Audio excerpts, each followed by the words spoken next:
Mrs. Walters, you're now recognized for 5 minutes. My home used to be a place of comfort and safety for my family. It used to be what a home should be, a place of peace and protection from the outside world. That was taken from us, and not just from my family, but from every home and every citizen in Flint. Now my home is known as Ground Zero. The people in Flint now stand with the people in D.C. who suffered their own lead crisis a decade ago, because we now know the horror of poison running through our taps and the negligence of the agencies paid to protect us. In 2014, in a city with no democracy, forced under an emergency manager, handpicked by Governor Snyder, a decision was made to switch the water source without the proper testing and enforcement of regulation. The MDEQ claims they misinterpreted federal law regarding corrosion control. They were allowed to tell EPA they were following the law without any verifications. The citizens in Flint were assured for 18 months that the water was safe. My home was being tested because of the discoloration of my water and the health issues my family was experiencing. We fought the city and the state, saying there was something wrong, and we were dismissed.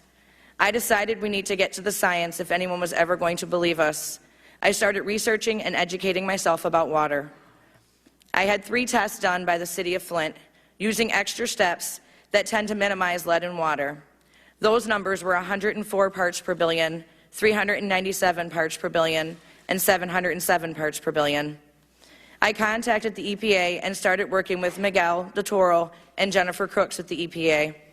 Mr. Del Toro was very thorough and knowledgeable in assisting me. I told Mr. Del Toro I did not believe there was corrosion control in the water, provided him documentation about this fact, and he verified my findings, and he was furious.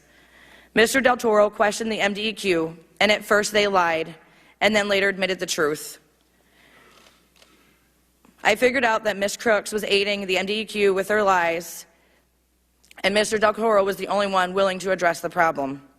I requested a copy of Mr. Del Toro's report, and I made it public because people had a right to know.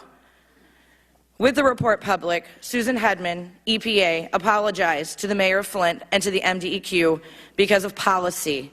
No one but Mr. Del Toro was willing to do their job. Mr. Del Toro was told by the ethics attorney to forward all media requests, including those during his personal time. He was also advised not to talk about Flint or to anyone from Flint. In a meeting I had with MDEQ, LeeAnne Schechter-Smith bragged to me about how Mr. Del Toro had been handled, that his report was flawed, and that there would be no final report. This was the ultimate betrayal for the citizens. Susan Hedman cared more about policy than the welfare of an entire community, while punishing and silencing the one person that was willing to help us. I started doing independent testing with Virginia Tech, and 30 tests were done, tests that were performed in accordance to the LCR. My average was 2,500 parts per billion. My highest was 13,500 parts per billion. Hazardous waste is 5,000.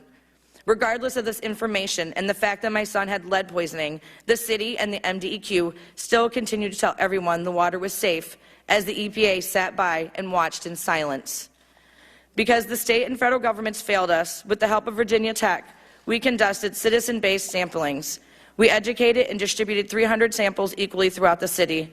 We collected back 277 samples. All of this was done in a 3-week turnaround. Here are the facts.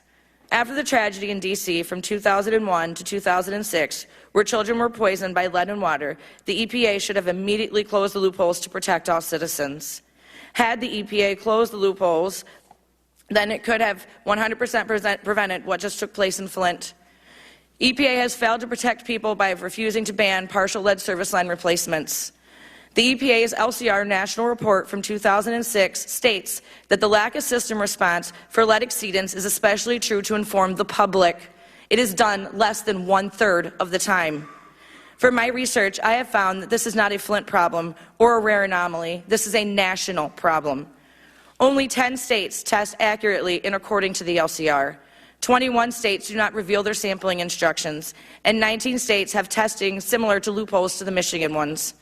There is no justifiable reason for testing with loopholes except to hide lead.